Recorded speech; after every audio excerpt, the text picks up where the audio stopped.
Kalau ketagih sangat, bubarlah DUN Kelantan.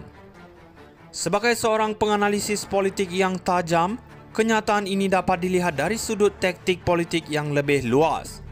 Razali Idris nampaknya ingin mencetuskan tekanan ke atas kerajaan pimpinan Anwar Ibrahim dengan mencadangkan pembubaran parlimen, seolah-olah menunjukkan rasa tidak percaya terhadap kestabilan kerajaan.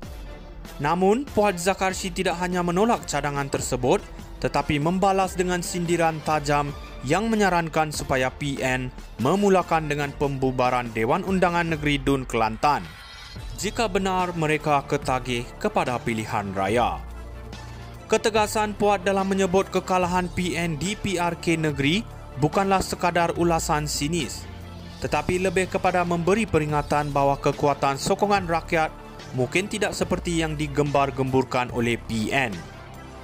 Dengan Barisan Nasional berjaya merampas kerusi tersebut dengan majoriti besar, Puan jelas sekali menggunakan momentum ini untuk merendahkan keyakinan PN terhadap kemampuan mereka mengembalikan kuasa melalui pilihan raya. Sindiran Puan juga mengandungi elemen suspense apabila beliau mencabar PN untuk memujuk mana-mana parti dalam kerajaan agar menarik balik sokongan, sekaligus menguji kekuatan kerajaan Anwar dari dalam. Puan bukan sekadar menyerang retorik Razali, tetapi turut mempertikaikan strategi politiknya yang dianggap naif dan tidak realistik.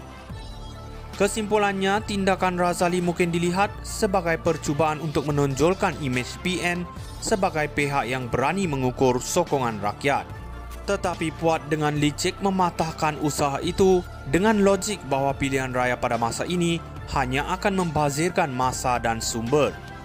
Ini adalah satu permainan politik yang sangat halus dengan ketegangan yang tinggi, memperlihatkan kemahiran strategi kedua-dua pihak dalam medan pertempuran politik Malaysia yang semakin mencabar.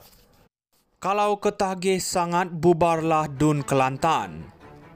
Sebagai seorang penganalisis politik yang tajam, kenyataan ini dapat dilihat dari sudut taktik politik yang lebih luas.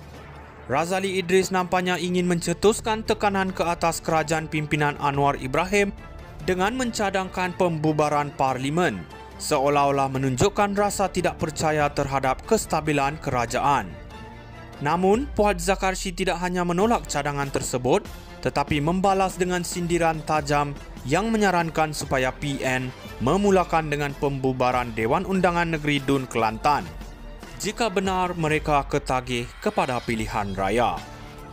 Ketegasan Puan dalam menyebut kekalahan PN di PRK negeri bukanlah sekadar ulasan sinis, tetapi lebih kepada memberi peringatan bahawa kekuatan sokongan rakyat mungkin tidak seperti yang digembar-gemburkan oleh PN.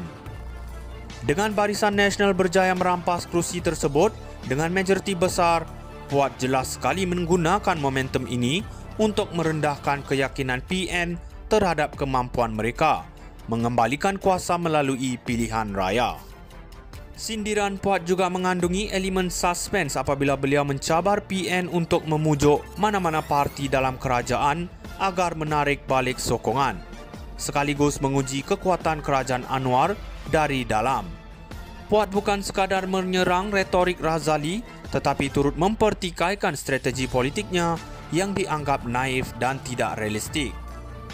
Kesimpulannya, tindakan Razali mungkin dilihat sebagai percubaan untuk menonjolkan imej PN sebagai pihak yang berani mengukur sokongan rakyat. Tetapi Puan dengan licik mematahkan usaha itu dengan logik bahawa pilihan raya pada masa ini hanya akan membazirkan masa dan sumber. Ini adalah satu permainan politik yang sangat halus dengan ketegangan yang tinggi, memperlihatkan kemahiran strategi kedua-dua pihak dalam medan pertempuran politik Malaysia yang semakin mencabar. Kalau ketagih sangat, bubarlah DUN Kelantan.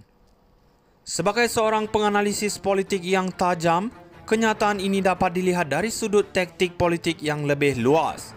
Razali Idris nampaknya ingin mencetuskan tekanan ke atas kerajaan pimpinan Anwar Ibrahim dengan mencadangkan pembubaran parlimen, seolah-olah menunjukkan rasa tidak percaya terhadap kestabilan kerajaan. Namun, Puan Zakarshi tidak hanya menolak cadangan tersebut, tetapi membalas dengan sindiran tajam yang menyarankan supaya PN memulakan dengan pembubaran Dewan Undangan Negeri Dun Kelantan jika benar mereka ketagih kepada pilihan raya.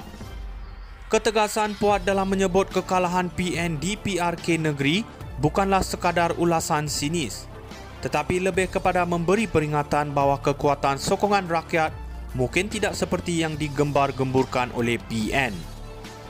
Dengan Barisan Nasional berjaya merampas kerusi tersebut dengan majoriti besar, Puat jelas sekali menggunakan momentum ini untuk merendahkan keyakinan PN terhadap kemampuan mereka mengembalikan kuasa melalui pilihan raya.